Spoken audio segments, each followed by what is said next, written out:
Well, talk about a team that's doing in the long run. Let's bring in Portland Thorns goalkeeper, Australian international, Mackenzie Arnold. Just won the quarterfinals with the Portland Thorns. What up, Mackenzie? How are you? How are you feeling after that win? What up, Rob Gale? Wow, we got 2 appearances in one just there. Sorry, what was the question? I missed that. Oh, you're good. How are you feeling after that win, especially with the crowd behind you? Yeah, honestly, unreal. I've never felt so much pride behind a club team before as Portland. Like this place, this stadium, these fans are absolutely unreal. And this team is even better. Yeah, it's such a special feeling. Yeah, I was, obviously watching the crowd and then realizing you really do have a young and experienced roster, especially given that they haven't played the NWSL playoffs yet. Can you speak to how much the crowd and the supporters mean to you guys in a moment like that when it's neck and neck and getting really close? Yeah, honestly, I think they've been there for us all season. I think, like you said, we had a young team and the amount of injuries and setbacks that we've had all season. And we've really had to just rally around each other and to go out and play at Providence every second week or whatever it is, and to get the crowd behind us and push us to so many wins. I really don't know if we would have had so much success at home if it wasn't for them. So, yeah, it's absolutely unreal to play in front of them, and I'm glad we could get one last win at home for them. Mac, thank you so much for the time. I want to ask, though, there's always a certain amount of preparation that goes through when you get to the postseason, and maybe it differs a little bit from regular season in that it's more elevated. You're making sure you're tapped into every single potential scenario that you can potentially meet, whether it's through 90 minutes or in this case, like 100 minutes of regulation, extra time, God forbid penalties, right?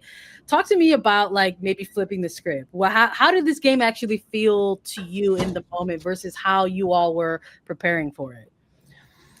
Honestly, I think we've approached every single game like as the next match. I don't think we've ever looked too far ahead because, as we just said, our team's so young and I feel like we could never get ahead of ourselves. I think we were written off pretty early in the season. So we always just focus on the next match and got through that. And yeah, I think there's the same approach for this one. It'll be the same approach next week. So yeah, I feel like we can't ever look too far ahead just because of the experience and yeah, just sort of getting there. Steady squad, steady energy. I love it. Mac, what was said at halftime? Because I feel that's when you all came out with so much more energy, being much more aggressive going forward, really pinning San Diego back. So what was, the verbiage to put you guys back out for the second half?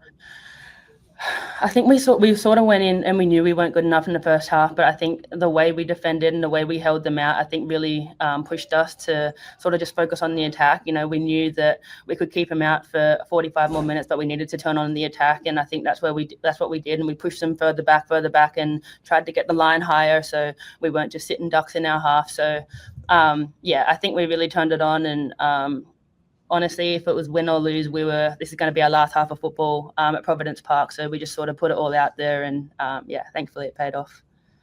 Wait, first of all, though, are you okay? Because you had like a little moment at the end there. We're all just rifling off. Are you good? Honestly, my head was like a magnet out there. I was like, surely not one more, but no, I'm all good. Thank you. Okay. Well, go ahead, Sandra. Surely not one more, and then you kept taking, then you kept putting another one out the face. Jesus. We got to get you a gift basket, maybe with something to put around the eyes. Defensively, you've got your center backs and your backs in front of you. For this game, there was a peculiar moment. Folks are going to always fixate on those things. It wasn't handball, this and that. No matter the result, that's still the call on the pitch. That's still a moment that maybe you have to get your huddle up and refocus. What are you saying to your backs there to kind of stay locked in? Honestly, it's just like onto the next. I feel like it's the same approach that we do for each game. It's just like, even when Sammy got that call for wanting a penalty, it was almost like you could see how frustrated she was. It's just like we brought it all back and we're like, all right, who cares? Like, we're not going to get it. Let's move on. So it's just like, living in the moment, one moment after another, and just focusing on what comes next. How valuable do you think it was to just win in overtime and not have to go to penalties and basically not show your hand, right? Not show your shooters, not show which side they go to, not show your ability in between the pipes for penalties. Can you speak a little bit about that? Yeah, I mean, we had the mentality going in. We were not going to penalties. We were like, this is not going to happen. Absolutely not. Right. We're in the quarterfinals, not yet. So we always had that mentality going in, and we were never. Of course, we practiced throughout the week as you do, but it was never a talking point that if penalties come or if it was always just let's win in extra time, and then we can go home with that, and we'll focus on next week. So, as a goalkeeper, I don't hate them, but I am thankful that we didn't head there today. Especially with those youthful legs running around in extra time. Like, come on, guys, we can do this. You guys are young. Go for it. Go for it. I was like, just go, please. Yeah. I love it. Energy. Mac, before we let you go, I want to ask, is there anyone on your team that celebrates you guys harder than Rob Gale? Because I live for his sideline celebration.